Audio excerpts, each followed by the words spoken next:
우리가 살다가 보면 정말 우리 스스로 해결할 수 없고 우리가 설명할 수 없는 복잡한 일들을 만나게 됩니다. 아마 이런 경험이 없는 사람은 없을 거예요. 대부분 살다가 보면 우리 스스로의 힘으로 해결할 수 없는 일, 그 사건의 의미가 무엇인지를 설명할 수 없는 아주 복잡한 일들을 만나게 됩니다. 그것을 성경에서는 인생의 시험이라고 부릅니다.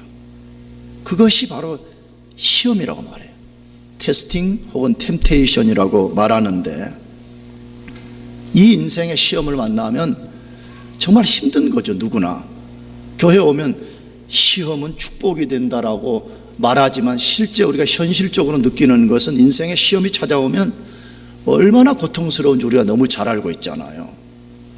그런데 그것들이 아무리 복잡하고 혼란스럽고 어려울지라도 그 시험이 하나님의 손 안에서 받게 된다면 반드시 유익과 복이 된다는 것입니다. 시험이 힘은 들어요. 혼란스러워요. 그러나 그 시험을 우리가 하나님 손 안에서 받기만 한다면 그 시험은 우리가 상상할 수 없는, 우리가 전혀 예측하지 못했던 놀라운 복을 우리에게 준다는 것이 성경의 가르침이에요. 그것에 대한 아주 중요한 클래식과 같은 약속이 하나 있죠. 그것이 야고보서 1장 2절에서 4절 말씀이에요. 내 형제들아, 너희가 여러 가지 시험을 만나거든 온전히 기쁘게 여기라. 이는 너희 믿음의 시련이 인내를 만들어내는 줄 알미라. 인내를 온전히 이루라. 이는 너희로 온전하고 구비하여 조금도 부족함이 없게 하려 함이라 라고 되어 있습니다. 이건 정말 우리가 교회 조금만 다니면 너무 많이 접하는 말씀이죠. 아주 중요한, 아주 귀한 하나님의 말씀이죠. 그런데 이 말씀에 우리가 주목해야 될 몇 가지 말씀이 있다. 우리 인생의 시험을 만나는데 여러 가지 시험이라고 말한다는 거예요. 우리가 천국에 갈 때까지 우리는 여러 가지 시험을 만날 것이라고 성경이 말씀해요. 한 가지만이라고 아니에요. 여러 가지 시험을 만날 것이라고 말씀해요. 그런데 이 여러 가지 시험을 무엇이라고 여기 다시 말하냐는 거예요. 뭐라고 되어 있죠? 믿음의 시련이라고, 동의어거든요.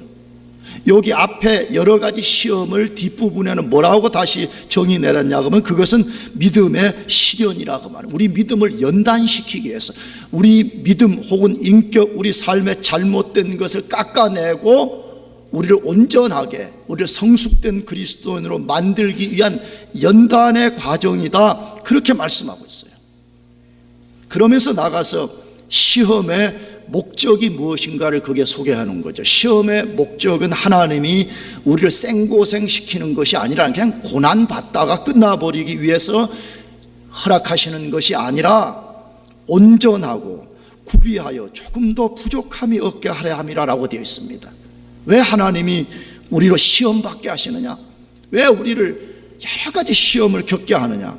온전하고 구비하여 조금도 부족함이 없게 하려 함이라고 되어 있습니다.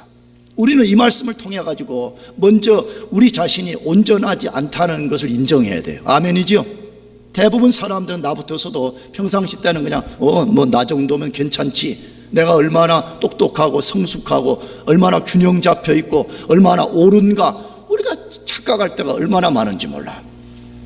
근데 저 자신의 경험에 근거해서 봐도요, 그러나 그러다가도 시험 탁 만나면 야, 이것도 부족하구나, 이것도 잘못됐구나, 이것도 어그러졌구나, 이것도 여전히 어린아이 상태로 있구나 하는 것을 얼마나 많이 발견하는지 몰라요. 그래서 하나님이 우리를 너무 잘 아시기 때문에 시험이라는 믿음의 시련을 통해 가지고 우리를 온전하고 구비하여 조금도 부족함이 없는 그런 이큐핑된, 무장된, 성숙한, 온전한 그리스도인으로 만드시려는 의도 때문이라는 것이에요. 그래서 하나님은 자신의 자녀들을 다양한 방법으로 시험하시는 것입니다. 따라서 믿음의 시련을 거치지 않은 사람은 절대로 온전한 사람이 될 수 없습니다. 이걸 기억해야 돼요. 우리가 학교에서 뭐 공부도 열심히 하고 뭐 인생에 이런저런 경험도 많이 쌓아가지고 상당히 똑똑할 수 있어요. 그러나 하나님이 보실 때에 온전한 사람, 이큐핑된 사람, 이거 조금 더 위험한 요소가 있지만 영어로 퍼펙한 사람, 물론 퍼펙을 이룰 수는 없지만 퍼펙에 이루어갈 수 있는 그런 사람이 우리가 되어야 되는데, 그것은 믿음의 시련, 믿음의 시험을 통해서만이 가능하다 그렇게 말씀해. 그러므로 불을 통과한 금만이 진짜이듯이 시련을 통과할 때만이 그리스도인이 온전해질 수 있다고 성경이 말씀하고 있어요. 시험이 없이는 우리가 온전해질 수 없다라고 말씀하고 있어요. 그것을 오늘 본문을 통해서도 잘 가르쳐주고 있습니다. 요셉은 요셉의 형들의 변화를 위해서, 그들의 온전한 사람을 만들기 위해서 교묘한 방법으로 여러 가지 시험을 했다라고 소개되어 있어요. 그러면 요셉이 형들을 시험한 것들이 무엇이에요? 첫 번째로는 그들을 정탐꾼이라고 몰아붙였고, 그들이 정탐꾼이 아니라는 것을 증명하도록 하기 위해서 가나안 땅에 있는 베냐민을 데려오면서 동시에 볼모로서 시므온을 감옥에 가두었다라고 되어 있습니다.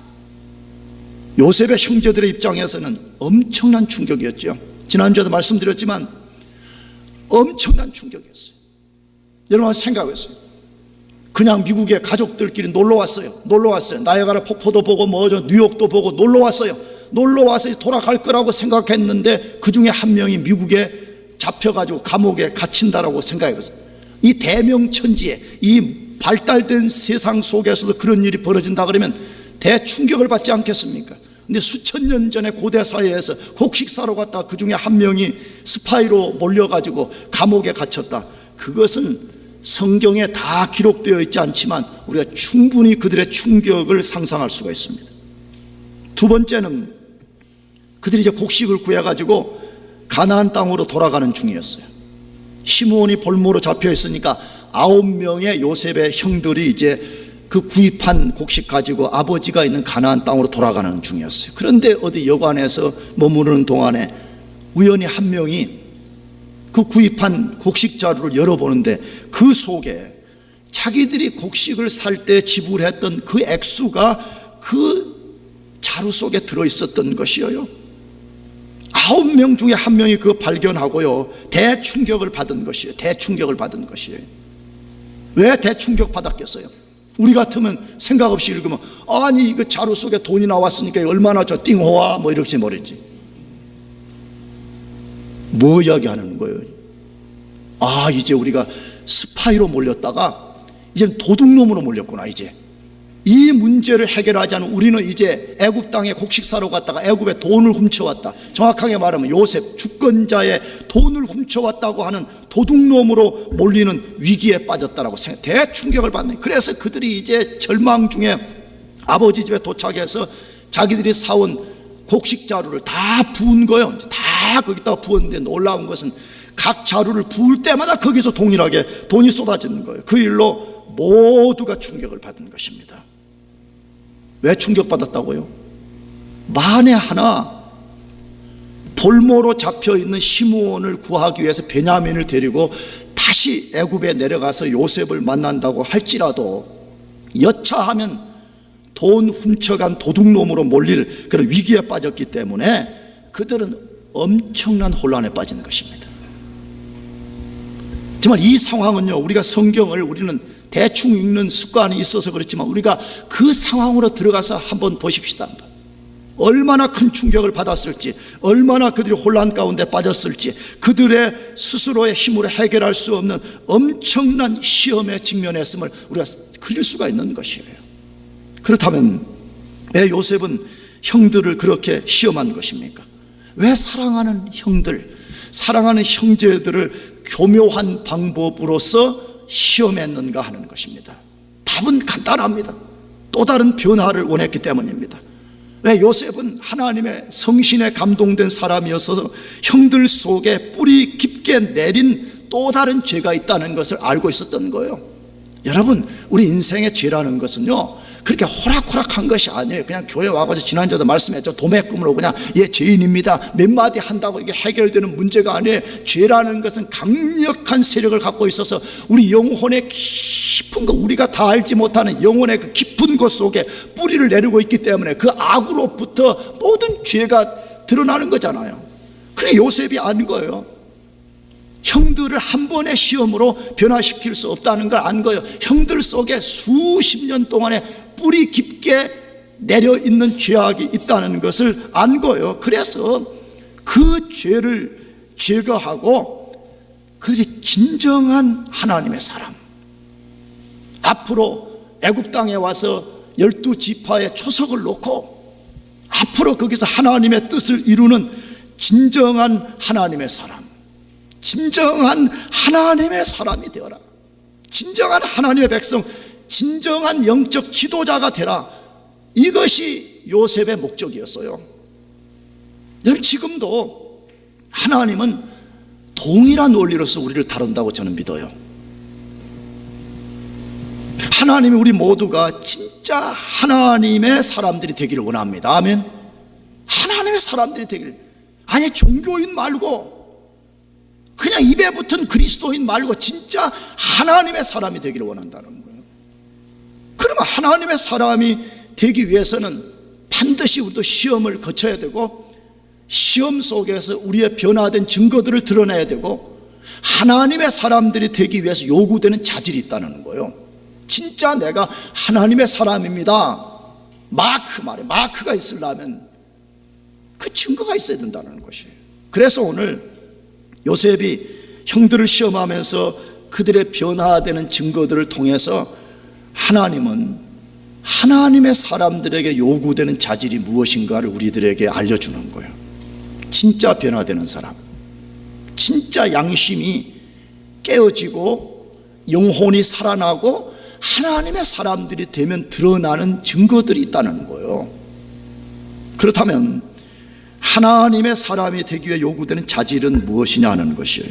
첫 번째로, 모든 일에서 하나님과 관련하여 생각하기 시작하는 것입니다. 모든 일을 하나님과 관련해서 생각하기 시작한다는 거예요. 이걸 조금 더 다른 말로 하게 되면, 어떤 삶의 사건이 벌어졌을 때에 그 사건을 하나님의 관점으로 해석하려고 그러고, 이 사건이 하나님과의 어떤 의미가 있는가, 이것을 생각하기 시작한다는 것이에요. 그것을 창세기 42장 26절 28절에서 소개하는데, 그들이 곡식을 나귀에 싣고 그곳을 떠났더니 한 사람이 객점에서 나귀에게 먹이를 주려고 자루를 풀고 본즉 그 돈이 자루 아구에 있는지라. 그가 그 형제에게 고하되 내 돈을 도로 넣었도다. 보라, 자루 속에 있도다. 이에 그들이 혼이 나서 떨며 서로 돌아보며 말하되 하나님이 어찌하여 우리에게 이 일을 행하셨는고 하고라고 되어 있습니다. 이 말씀 속에 뭐 보여줘요? 요셉의 형들이 계속해서 양심이 진동하는 충격을 받았다고 말하는 거죠. 지금 시험마다 정탐꾼으로 몰릴 때 충격을 받았어요. 3일 동안 감옥에 갇혀 있을 때에 충격을 받았어요. 가나안 노중에 가는 중에 한 형제의 곡식자루에서 돈이 발견되었어요. 그럴 때마다 그들이 대충격을 받았어요. 대충격을 받았다는 증거가 어디에 있어요? 그들이 그 상황에서 뭐라고 고백을 했어요? 성경 기자가 뭐라고 코멘트했어요? 혼이 나서 떨며, 혼이 나서 떨었도다. 혼이 나서 아웃 오브 마인드 된 거예요. 영어 성경은 혼이 빠져나가 버린 사람. 우리 어떤 때 멍 때리고 있을 때 너 혼이 나갔구나 우리 이렇게 말하잖아요. 이 사람들이 그 상황 속에서 그냥 혼이 나가버린 거예요. 이게 대충격을 받았다, 그렇게 말하는 거예요. 물론 나중에 앞에서 소개했지만 아버지 집에 돌아가서 곡식을 쏟을 때 모든 형제들의 자루에서 돈이 쏟아질 때 다시 한 번 더 그들이 충격을 받았다라고 되어 있어요. 대충격을 받은 것이, 양심의 진동이 계속해서 일어나기 시작했다는 거예요. 나는 진짜 예수 믿는 게 이런 거라고 생각해요. 예수 믿는 게 뭐예요? 그러면 한편에는 양심에 계속 진동이 일어나는 거예요. 양심의 진동이 일어나는 것이.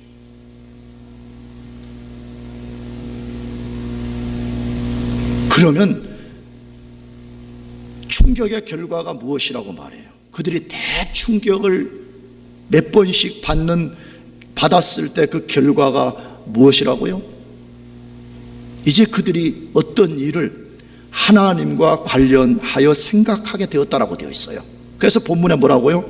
하나님이 어찌하여 우리에게 이 일을 행하셨는고라고 되어 있습니다.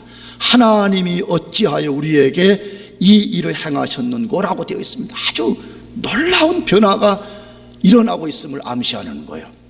우리는 또다시 성경 대충 그냥 훌렁훌렁 읽어버리니까 그러지, 우리가 요셉의 형제들의 삶을 하나씩 정확하게 찬찬히 추격해 보면요, 이거는 지금 엄청난 변화가 일어난 거예요. 왜 그렇죠? 그들은 과거에 도저히 이런 고백을 할 수 있는 사람들이 아니었어요.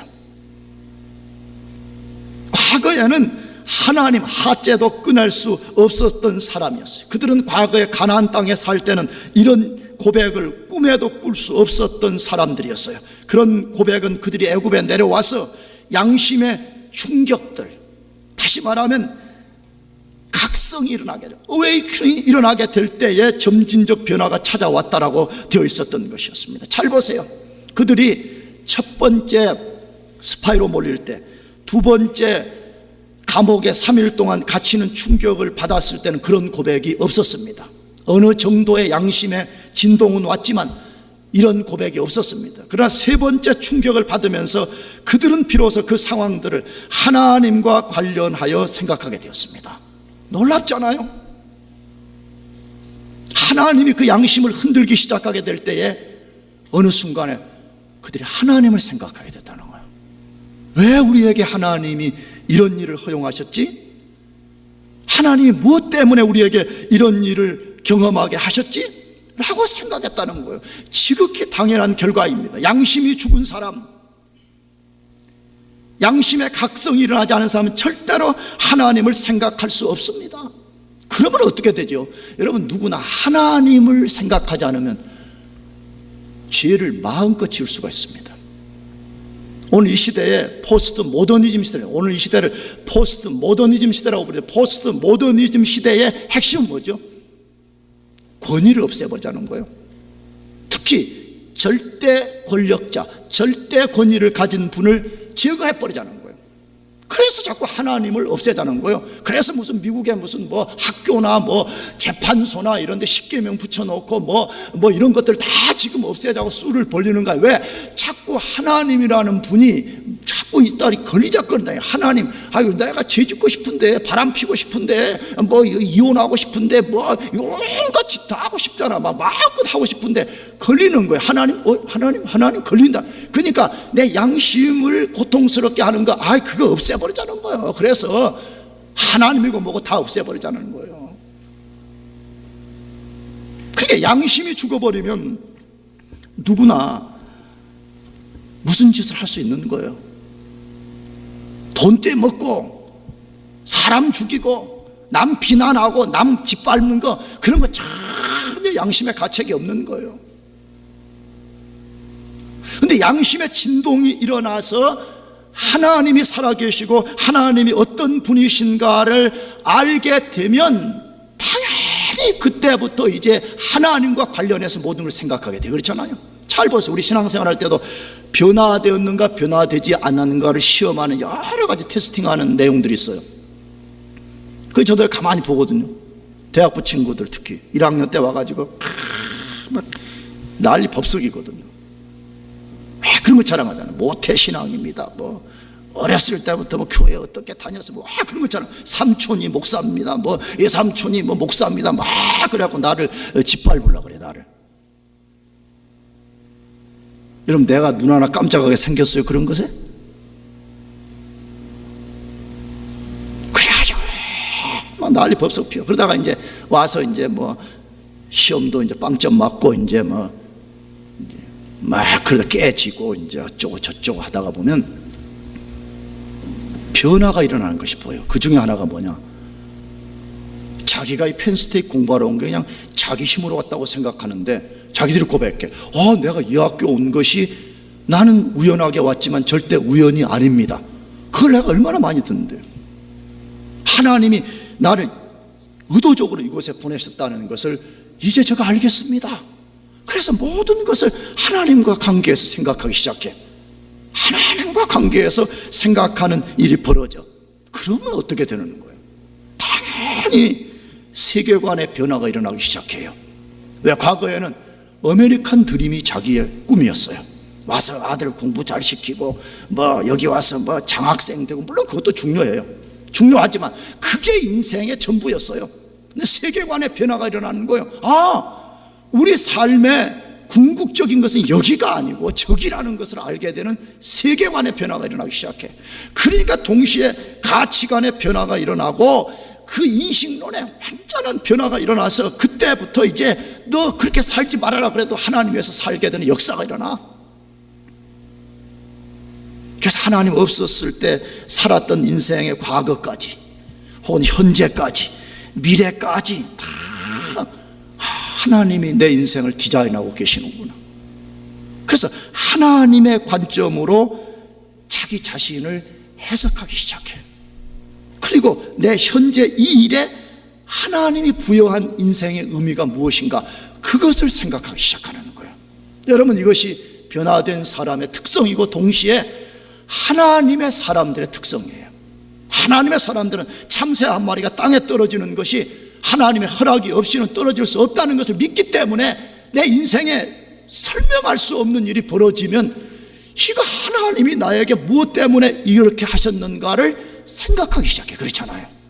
그래서 우리가 완전히는 모를지라도, 완벽하게는 이해할 수 없을지라도, 하나님이 이 상황에서 날더러 이렇게 하라고 하시는구나, 하나님 이것을 원하시는구나. 그러니까 힘들어도 말이에요, 당장 자기 마음대로 풀어지지 않아도 거기서 하나님을 기다리는 거예요. 거기서 하나님을 끝까지 인내하는 거예요. 그게 하나님의 사람들의 특성이에요. 여러분 모두가 여러분 삶에 일어나는 모든 일을 하나님과 관련해서 생각하는 사람들이 되기를 축복합니다. 두 번째로, 하나님의 사람에게 요구되는 자질은 뭐냐 하는 것이에요. 모든 일에서 점점 더 정직해진다는 거예요. 모든 일에서 점점 더 정직함을 드러내기 시작한다는 것이에요. 그것이 창세기 42장 29절에서 35절까지의 긴 말씀이에요. 그런데 29절 한 절만 읽어보려고 그래. 그들이 가나안 땅에 돌아와 그 아비 야곱에게 이르러 그 만난 일을 자세히 고하여 가로되, 그리고 그 다음 절부터 보면 무엇에 대해서 자세하게 아버지께 설명했는가 이야기를 다루는 거예요. 뭐 보여주는 것 같아요? 애굽을 다녀온 요셉의 9명의 형들이 과거와 얼마나 많이 달라진 사람들이었는지를 지금 극명하게 보여주는 것이에요. 무엇이 달라졌다고요? 이전과 다르게 그들은 정직해졌고요, 정직해지고 나니까 아버지 마음을 살피는 사람들로 바뀐 것이에요. 그것을 어디서 발견한다고? 다시 29절, 그들이 가나안 땅에 돌아와 그 아비 야곱에게 이르러 그 만난 일을 어떻게 고하였어요? 자세히 고하여라고 되어 있습니다. 이거를 우리가 제대로 읽으면요, 이들이 완전히 바뀌었구나, 이전과 완전히 바뀐 사람이 되었네, 이렇게 알아차려야 돼. 그들이 과거에 요셉을 팔고 아버지를 속이기 위해서 함께 거짓말했던 때와는 완전히 달랐습니다. 우리가 그 이전에 읽었잖아요. 한지 자기들이 요셉을 팔아먹었어요. 자기들이 염소 피를 요셉의 옷을 벗기고 거기다가 이 피 묻혀가지고 와가지고 아주 능청스럽게, 아버지 그 요셉의 옷 맞아요? 우리가 광야를 배회하고 있는데 이 피 묻은 채색 옷이 있어, 혹시 이것이 요셉 것인지 가져왔습니다. 아버지 바로 알아본 거지. 아버지는 짐승에 찢겨 죽었구나. 근데 찢겨 죽은 게 아니잖아요. 자기들이 팔아버린 거잖아요. 그런데 아버지 앞에 와갖고는 능청스럽게 거짓말을 하고 아버지를 속이고 온 형제가 함께 그 거짓과 속임에 동참하고 모두가 침묵한 거예요. 아무도 한 사람이라도 손들고 아니라고 말해요. 다 그 죄에 같이 가담을 했던 사람이에요. 나가서 그들은 아버지 마음을 살피는데 전혀 관심이 없었습니다. 여러분, 우리가 자주 쓰는 말도 열 손가락 깨물어서 안 아픈 손가락이 없다잖아요. 요즘 뭐 안 아픈 손가락이 있다 그러는데 그거 다 돈 때문에 그런 거야. 다 아파. 아멘? 다 아파. 자식 낳아서 길러봐요.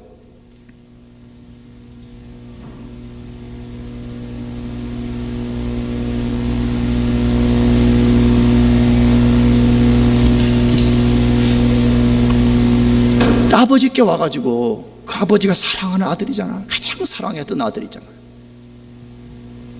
근데 요셉이 이렇게 됐습니다 하면 아버지가 얼마나 가슴 아프고 충격받을 거 전혀 헤아리지 않았습니다. 아주 삭도 이 혀가 아주 날카로운 칼처럼 해가지고 잘라버린 거예요. 아버지를 갖다가.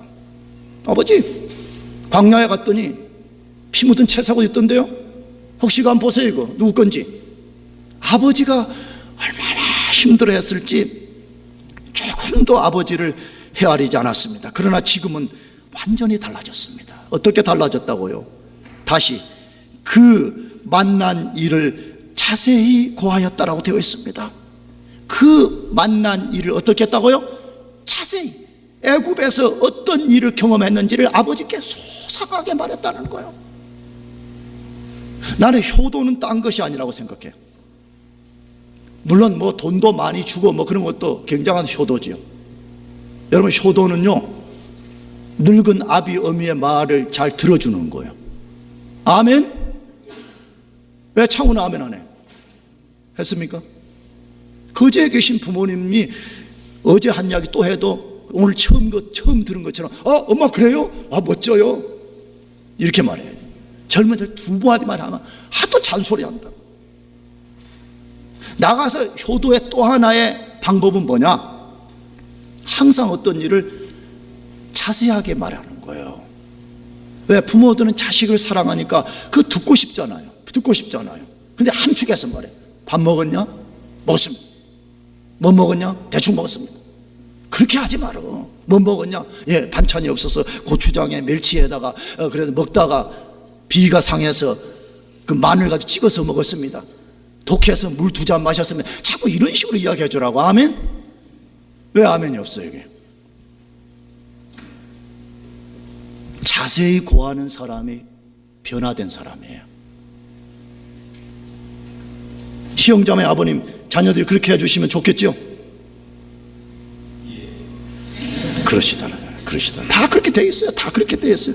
그 만난 일을 자세하게, 물론 그렇게 하시는 줄 알지만 자세하게 말해주면요 부모들은 그 자체가 기쁜 거예요. 그 자체가 무슨 엄청난 돈을 줘서가 아니고 자세히 말해주면 그 부모는 그거 좋은 거거든요. 그런데 요셉의 형제들이 변화되고 나니까 이게 바뀐 거예요. 과거에는 아버지를 속이고 거짓말하고 아버지 마음을 조금도 헤아리지 않았어요.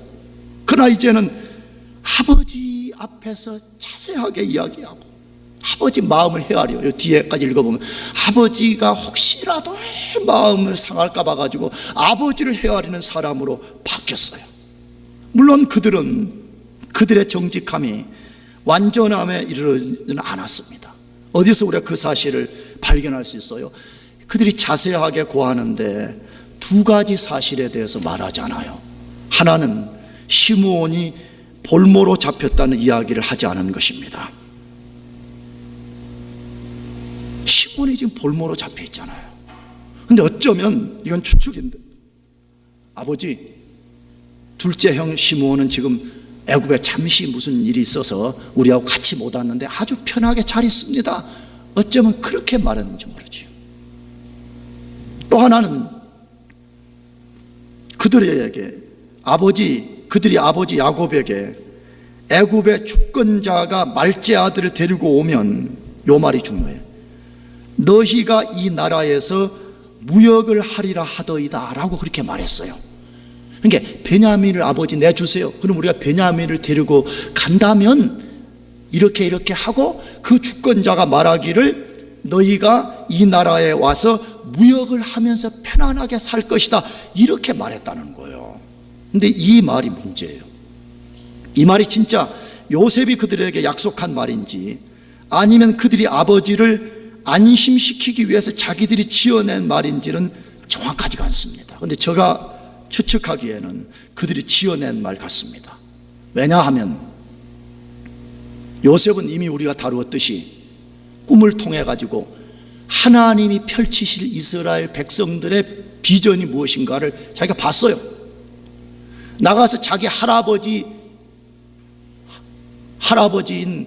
아브라함에게 하나님이 어떤 약속을 주셨는지를 요셉이 잘 알고 있기 때문에 자기 가족 이스라엘 소수의 민족은 지금 애굽으로 다 내려와서 그 땅에서 멀티플을 만들어야 된다는 걸 알고 있었기 때문에 거기 오고 가면서 무역을 해라, 요셉이 그렇게 했을 것 같지는 않아요. 그렇다면 왜 형제들이 이런 말을 했을까요? 아버지를 살핀 거예요.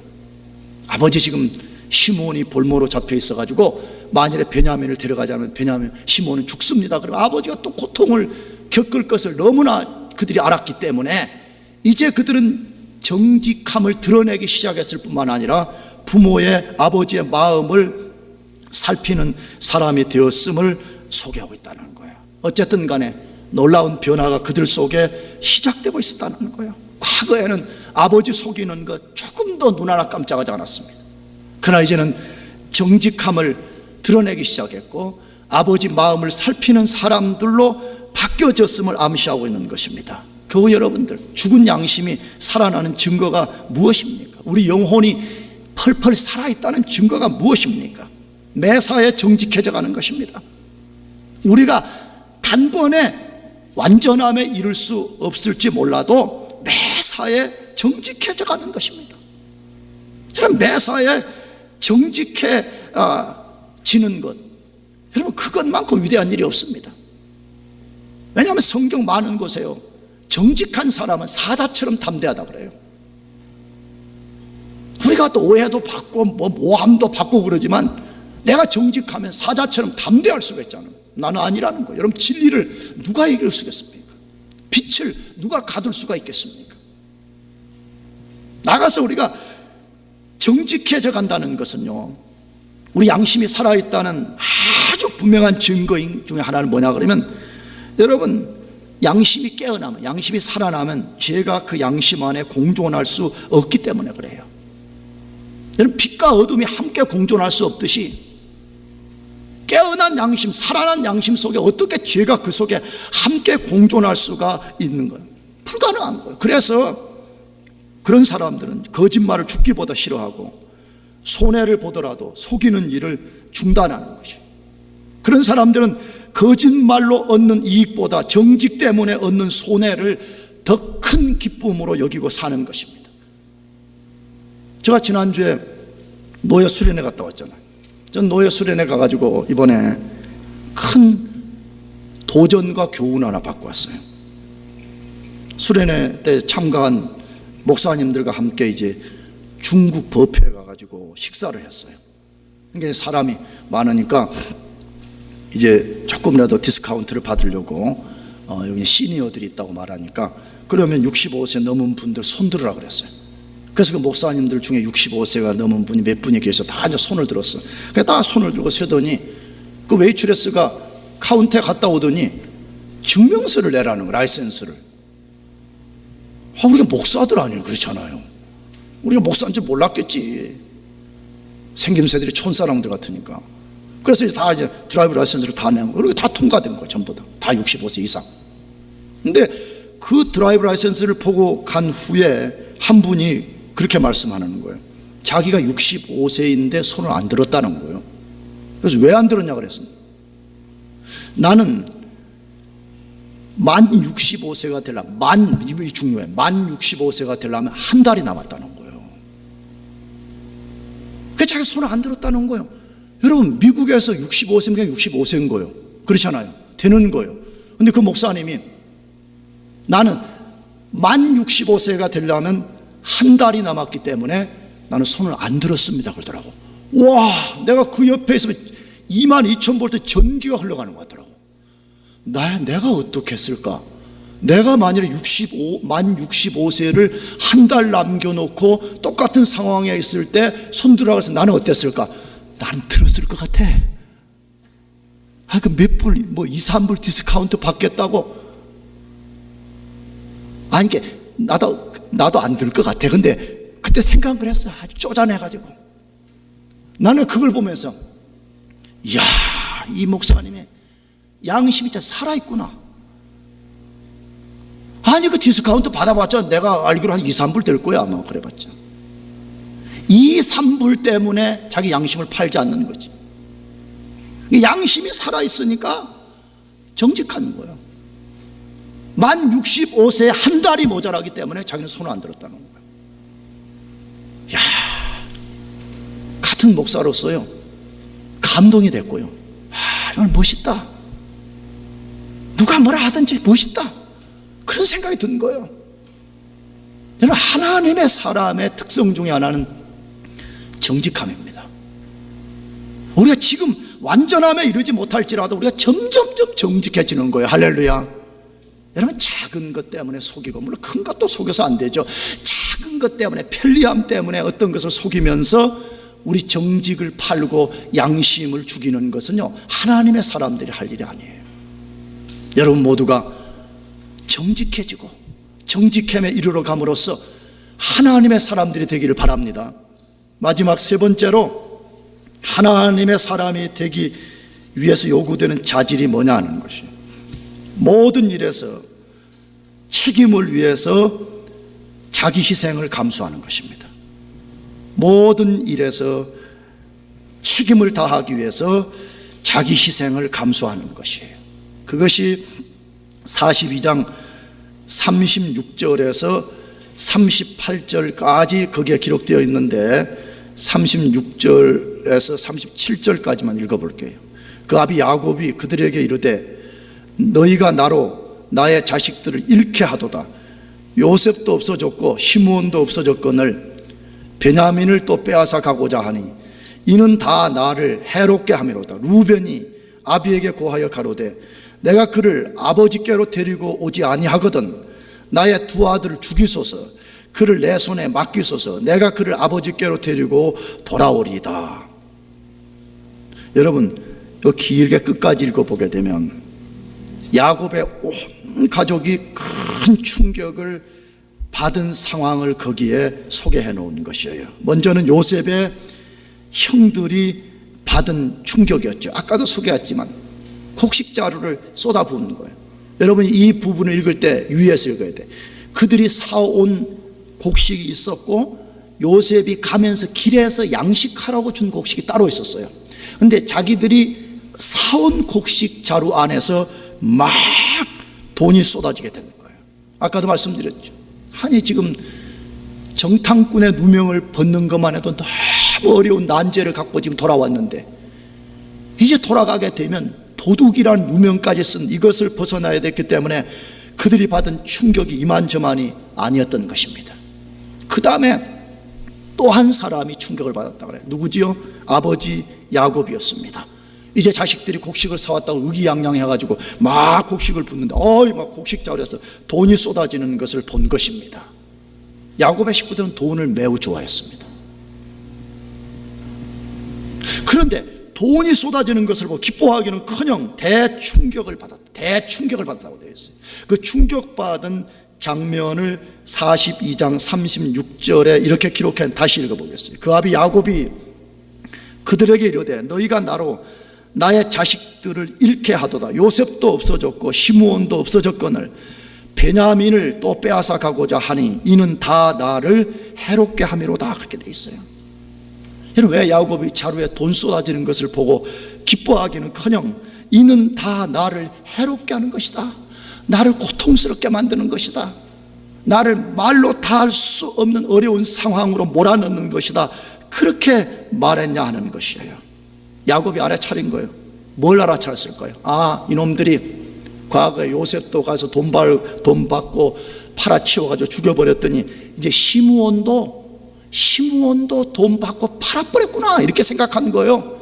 자기들이 와서 말하지만 야곱은 그 아들들의 말을 다 믿지 못했거든요. 그러니까 지금 이놈들이 이게 자루에 지금 돈 쏟아지는 거 보니까 이거 시므온 안 되는 보니까 시므온도 요셉처럼 팔아가지고 지금 그 돈 받아가지고 자루에 숨겨가지고 가져왔구나, 이렇게 생각한 것이에요. 그 상황에서 루벤이 이제 베냐민을 보내주십시오. 그럼 우리가 가서 다시 곡식도 사고 하겠습니다. 우리 스파이 누명을 벗겠습니다 하는 게, 야곱이 단호하게 안 된다 그래. 당연하죠. 야곱이 안 거예요. 다 거짓말하고 늘 속이고 그렇게 살던 이 인간들 똑같이 지금도 시므온 팔아먹고 왔구나. 그래서 안 내준 거예요. 그런데 놀라운 변화가 그 시점에 일어났다고 말해. 장남인 루벤이 치고 나왔어요. 뭐라고? 아버지, 만일 베냐민을 애굽에 데려내려갔다가 내가 데려오지 못한다면 내 두 아들을 죽이십시오 이렇게 했어요. 역대상을 읽어보게 되면 루벤은 4명의 아들이 있었어요. 근데 그 중에 2명을 죽이라는 거예요. 내가 만일에 베냐민 데려갔다가 못 데리고 오면 아버지 2 아들을 죽이십시오 이렇게 말했어요. 여러분, 말도 안 되는 소리죠. 왜 말도 안 되는 소리죠? 설령 이 논리대로 되었다가 베냐민이 돌아오지 못하게 됐을 때 야곱이 루벤의 2 아들을 죽인다고 해도 베냐민 문제가 해결이 안 되는 거잖아요. 그러나 여기서 우리가 무엇을 발견할 수가 있어요? 루벤이 변화됐다는 거예요. 지금 스파이 누명, 이 공동체 전체가 스파이 누명을 쓰고 있고 시므온이 볼마로 잡혀있는 이 혼란스러운 상황, 이 공동체가 말로 다 할 수 없는 어려움 속에 빠져 있는데 이 문제를 해결하게 자기가 어떤 희생을 감수하겠다는 거예요. 내 2 아들이 죽으면 죽겠다는 거예요. 내 2 아들을 죽이면 죽이는 한이 있더라도 내가 이 문제를 해결하고 돌아오겠다라고 말하는, 과거와 완전히 달라진 것입니다. 나가서 우리가 앞으로 읽겠지만 43장에 가게 되면 이제는 유다가 일어납니다. 유다가 이번에는 뭐라고 말하느냐. 아버지가 루벤의 요청을 거절하게 되니까 유다가 말하기를, 아버지 그러면 나를 죽이십시오 그렇게 말해요. 만일에 베냐민을 내줬다가 베냐민을 못 데리고 오면 나를 죽이십시오 이렇게 해요. 뭘 보여줘? 유다는 어떤 사람이에요? 유다는 과거에 요셉을 은 20개에 팔 때 제일 먼저 앞장서서 팔았던 사람 아니에요. 그럼 만약에 변화되지 않은 사람이라면 자루에 돈이 쏟아질 때 말이에요, 그 돈, 야 우리 이거 누리자, 시므온이 죽든 말든, 야 시므온 그까짓 거 뭐하러 구하러 가, 우리 이 돈 갖고 여기서 살자, 이 자루에 가득 찬 이 돈 갖고 살자, 그렇게 말할 수가 있잖아요. 그런데 지금 완전히 변화된 거예요. 그 돈에는 전혀 관심이 없이 공동체 위기를 우리가 희생을 해서라도 해결하자, 지금 붙잡혀 있는 시므온을 우리가 살려오기 위해서 우리 목숨이라도 내어놓자 라고 말하는 것이죠. 무엇이죠? 변화된 사람의 증거 아니에요? 변화된 사람의 증거. 변화된 사람의 증거 중에 하나가 뭐예요? 하나님 나라를 생각하고 하나님의 교회를 생각하는 것이. 내 것이 희생이 될지라도 말이에요, 내가 가장 귀하게 여기는 자녀들이 죽음의 자리에 처한다고 할지라도 내가 공동체 난제를, 이 스파이 누명을 벗어내자 말이에요. 내 볼모로 잡혀있는 시므온을 살려내자 말이에요. 여러분, 이것이 변화된 사람들의 특성이라고 말하고 하나님의 사람들에게 요구되는 자질이라는 거예요. 여러분, 우리 이렇게 합시다. 우리가 얼마나 이 땅에서 오래 살지는 모르겠지만 짧게 산다는 것은 다 동의하죠. 아멘. 이게 또 젊은이도 안 하는 거 봐. 너희들도 다 죽어. 금방 우리 인생이 아침 안개 같아. 금방 지나가버려요. 그 짧게 살다가 우리가 하나님 앞에 갈 것인데 우리 뭐 하다가 가야 되냐? 뭐 하다가 어떻게 살다 가야 되냐 이거예요. 돈 많이 벌다가 하나님의 사람으로 살다 갑시다. 아멘. 하나님의 사람. 디모데 전서를 가서 읽어봐. 너 하나님의 사람아 이렇게 돼 있어요. 얼마나 멋진 칭호예요. 나는 진짜 죽을 때 내 비석에 이렇게 써주면 목사 장부한 그런 것보다 여기 하나님의 사람이 잠들다. 이야, 우리 다 그렇게 비석을 맞추어 버립시다. 할렐루야. 다 곽준섭도 다 김선희도 다 여기 하나님의 사람이 잠들다 말이에요. 하나님의 사람이 잠들다. 여러분 모두가 계속해서 변화를 도모하고 정말 하나님의 사람들이 되기를 주의 이름으로 축복합니다. 기도하겠습니다.